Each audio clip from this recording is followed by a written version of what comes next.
डॉक्टरों से लिखवाया गया है। खबर गाजीपुर से, जहां मुख्तार के भाई और सांसद अफजाल अंसारी ने बयान देते हुए कहा कि सरकार समझ रही है कि मुख्तार अंसारी की कहानी का द एंड कर दिया। ये सही है कि मुख्तार अब दुनिया में नहीं रहे, लेकिन फूहड़ ढंग से सरकार के संरक्षण में अफसरों ने दुर्दांत अपराधियों को बचाने के लिए मुख्तार की हत्या की साजिश को अंजाम दिया। अफजाल ने कहा कि जो राजधर्म है उसकी हत्या हुई है, कोई इसे बहादुरी मान ले तो अलग बात है। अफजाल ने कहा कि डॉक्टर, जेल प्रशासन, LIU, STF ने वेल प्लान्ड उनका मर्डर किया है। अफजाल ने कहा कि जांच के लिए उनका बिस्रा प्रिजर्व हुआ है। अफजाल ने कहा कि उनकी बॉडी इस तरह दफन की गई है कि 20 साल बाद भी परीक्षण हो सकता है।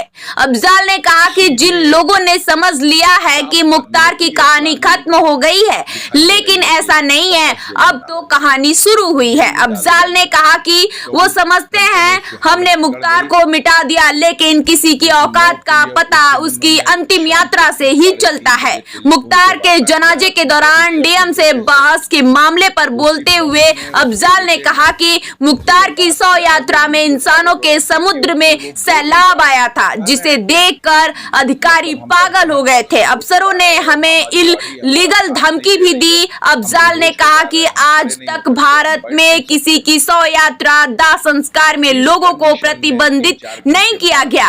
अफजाल ने कहा कि हम मर्माहत हैं, अब हम अपने भाई को कब्र में लिटाकर मिट्टी डालने के लिए परमिशन लेंगे। अब्बास अंसारी की पैरोल के सवाल पर बोलते हुए अफजाल ने कहा कि अब 40वें तक का इंतजार नहीं करेंगे, हम कोशिश करेंगे कि हफ्ते 2 हफ्ते में रेगुलर जमानत पर जेल से बाहर ले आए। आज की खबरों में बस इतना ही। बने रहे हमारे साथ, देखते रहे हमारा डिजिटल प्लेटफॉर्म। सरकार में खास तौर से ये जो सादे भेष में घूमने वाले LIU के लोग हैं और STF के लोग हैं, इन सब लोगों ने वेल प्लान्ड तरीके से उनका मर्डर किया है, मेरा स्पष्ट आरोप है। और सुनिए, ये पॉइजन की बात आई है कि पॉइजन की वजह बनी है, हार्ट अटैक हो सकता है। अभी बिस्रा रिजर्व हुआ है, गया है जांच में, केमिकल रिपोर्ट जैसी भी है देखा जाएगा। उसके बाद भी और किसी डेथ का पता लगे या ना लगे, लेकिन अगर जहर से डेथ होती है तो मुख्तार अंसारी की बॉडी दफन की गई है मिट्टी में, और इस एहतियात के साथ दफन किया गया है कि अगर ज़रूरत पड़ेगी जांच में आगे भविष्य में कभी, तो 5 साल, 10 साल, 20 साल के बाद भी उनकी बॉडी का उस स्थिति में भी परीक्षण किया जा सकता है। एक बाल और एक नाखून भी सलामत मिलेगा, तो उससे भी अगर पॉइजन से डेथ हुई होगी तो वो साबित हो जाएगा, क्योंकि आजकल टेक्नोलॉजी उस लेवल की मिल चुकी है वर्ल्ड में। तो जिन लोगों ने ये समझ लिया है कि मुख्तार अंसारी की कहानी डेड एंड हो गई, ऐसा नहीं है।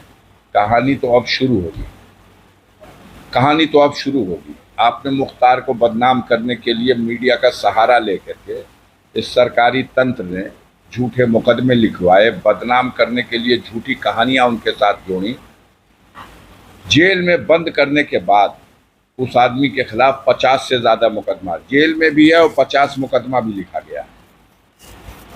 अन्याय की पराकाष्ठा है। वो समझते थे कि हमने मुख्तार अंसारी को मिटा दिया। कल पता चला है उत्तर प्रदेश सरकार को, प्रशासन को, और जो मीडिया के बंधु हैं उनको भी देखने को मिला होगा कि किसी की औकात की पहचान उसकी अंतिम ही यात्रा होती है।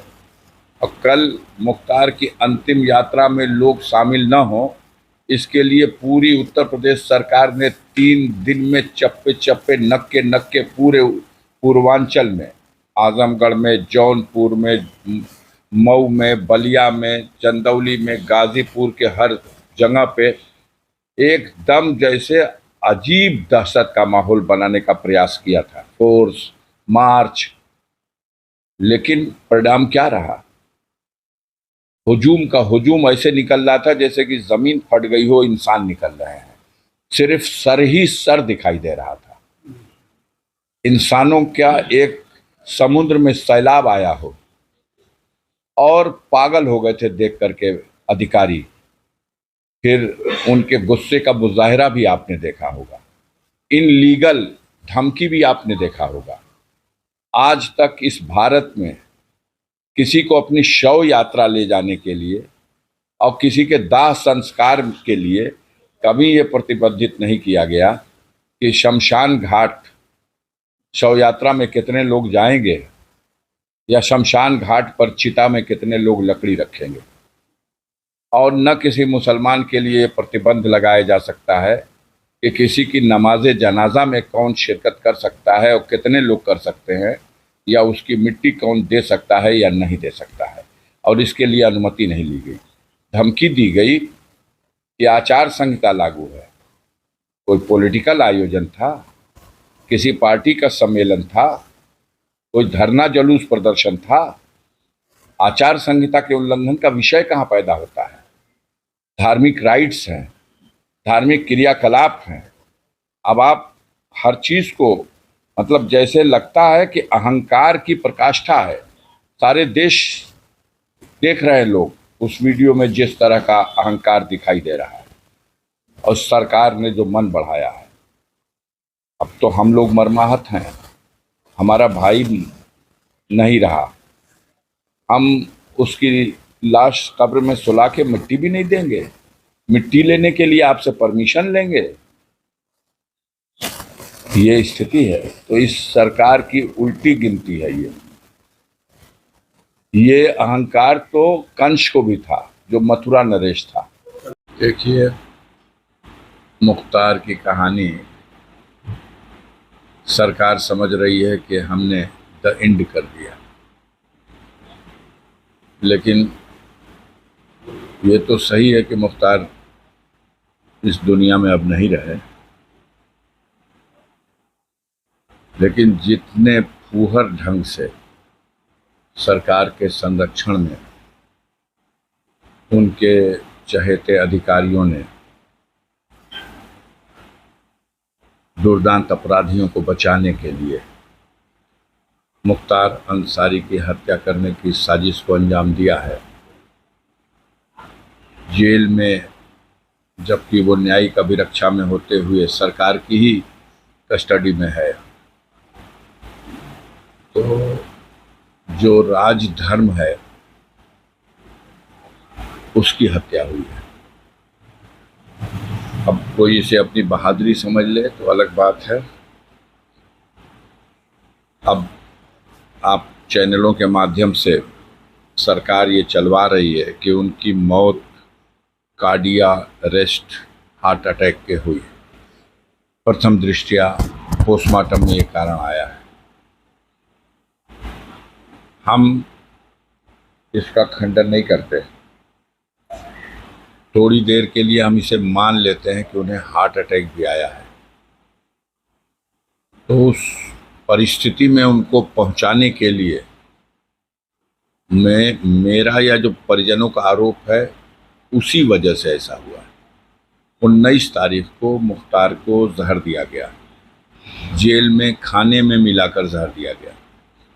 मुख्तार ने खुद इसकी कंप्लेन न्यायालय में कराई। उनके वकील ने हमें भी बताया। हमने खुद जेल सुपरिटेंडेंट से टेलीफोन से बात की और उसने बताया कि हाँ तबीयत ख़राब है। हम लोग डॉक्टर भी दो डॉक्टरों का पैनल बाहर से भी मंगाया है और जेल का डॉक्टर, ये 3 डॉक्टर उनका इलाज कर रहे हैं। हमारी ये वार्ता 20 तारीख को हुई है और उन्होंने कहा कि वो ठीक हो जाएंगे। हमने उनसे अपनी बातचीत में ये कहा है कि उनको जहर दिया गया है और इससे पहले भी उनके बैरिक का खाना चेक करने वाले जेल के कर्मचारी बंदी रक्षक को भी इस जहर का असर हो गया था। जेल में डिप्टी जेलर जो उनकी जेल का बैरिक का इंचार्ज है, उसने भी एक दिन खाना चेक किया और उस जहरीले खाने को खा करके वो बीमार हो गया था। और ये दोनों भी, इनकी जान बची है, हॉस्पिटल में 5 दिन एडमिट रहे हैं तब। और अब की बार ये जहर मुख्तार को भी खिला दिया गया धोखे से, तो इनको एडमिट करा दीजिए। उसने कहा नहीं, ये ठीक हो जाएंगे, हम इलाज करा रहे हैं। उन लोगों को जो आप बता रहे हैं सही बात है, तबीयत उनकी ख़राब हुई थी, हमने एडमिट कराया था, लेकिन उसमें अलग अलग भिन्न भिन्न रिपोर्ट आई। एक में आया पॉइज़न का, लेकिन दूसरे में आया कि गैस थी, तीसरे में कुछ और आया। तो खैर उनकी बात अलग है, इनका हम इलाज करा रहे हैं। ये 20 को जब आप इलाज करा रहे हो, कह रहे हो ठीक हो जाएंगे, 21, 22, 23, 24, 25, 26, 6 दिन के बाद 3 बजे भोर में सुपरिटेंडेंट जेल बांदा ने रेडियोग्राम भेजा है मोहम्मदाबाद थाने पे, और वहाँ से वायरलेस के ज़रिए मेरे घर आकर के पुलिस के कर्मचारियों ने एक दिया कि ये बांदा से आया है आपके लिए संदेश सुपरिटेंडेंट का। उस में लिखा हुआ है कि आपके भाई की हालत चिंताजनक है, हम इसे मेडिकल कॉलेज में एडमिट कर रहे हैं, आप वहाँ जल्दी से जल्दी पहुँचिए। जब हम वहाँ पहुँचते हैं 12 बजे दिन में, तो मेरी 12:30 पौने 1 बजे मुलाकात होती है। उस समय मुख्तार होश में थे, उनसे मेरी बात हुई है, लेकिन वो उठ के बैठने की स्थिति में नहीं थे, पेट बहुत ज़्यादा फूला हुआ था, उनका ब्लड प्रेशर अभी भी बहुत कम था, ऑक्सीजन लेवल कुछ मेंटेन हुआ था। उन्होंने बताया मैं जेल में बेहोश होकर गिर गया था, और अब यहाँ आने के बाद धीरे धीरे मैं होश में आया हूँ। लेकिन हमारा इलाज अगर गंभीरता से लोग नहीं करेंगे तो हमारे बॉडी पे जहर का असर हो चुका है, मुझे जहर दिया गया है, सबके सामने उन्होंने फिर कहा। हमने डॉक्टर से बात किया कि आप रिफ़र कर दीजिए लखनऊ इनको पीजीआई के लिए या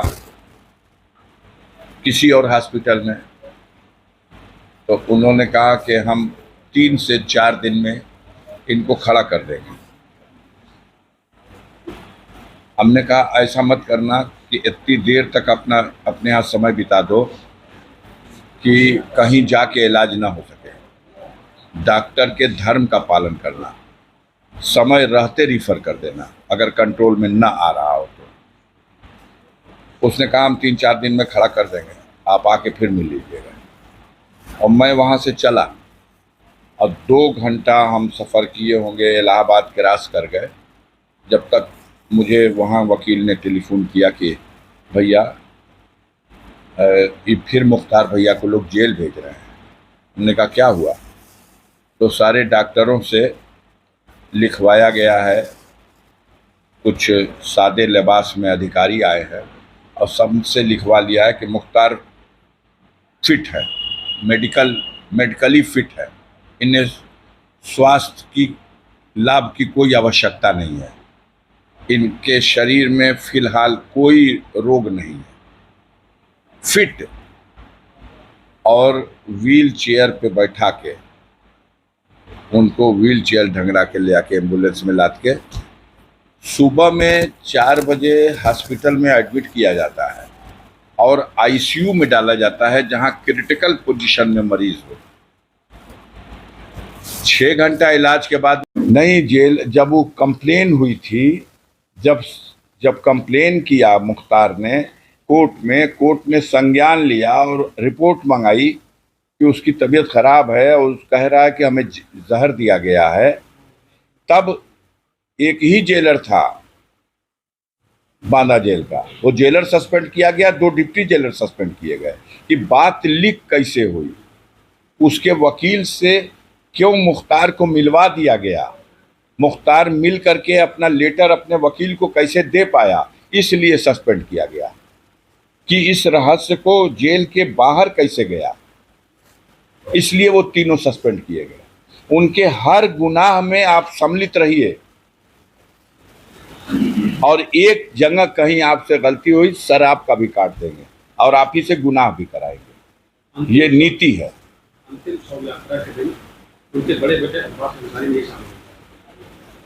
दुर्भाग्य है सबके लिए, देश में कानून और व्यवस्था है।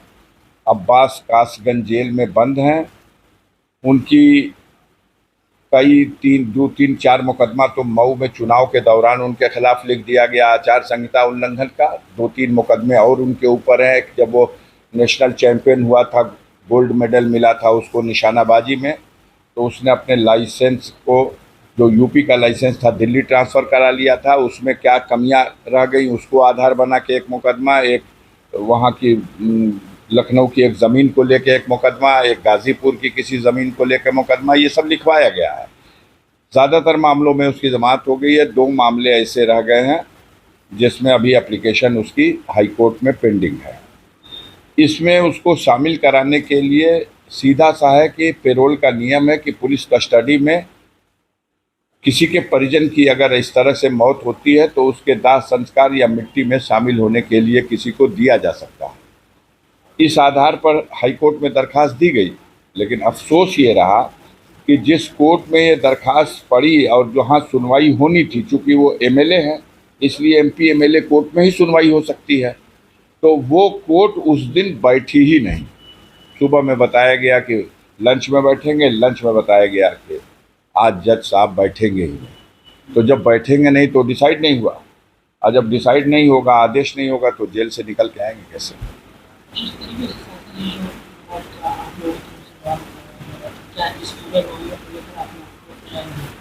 नहीं, ये तो हमारी लीगल टीम इस पे विचार कर रही है। सुप्रीम कोर्ट में एक मैटर ऑलरेडी मुख्तार अंसारी के बेटे उमर ने कर रखा है कि मेरे पिता को यूपी की जेल से किसी दूसरी जेल में शिफ्ट कर दिया जाए।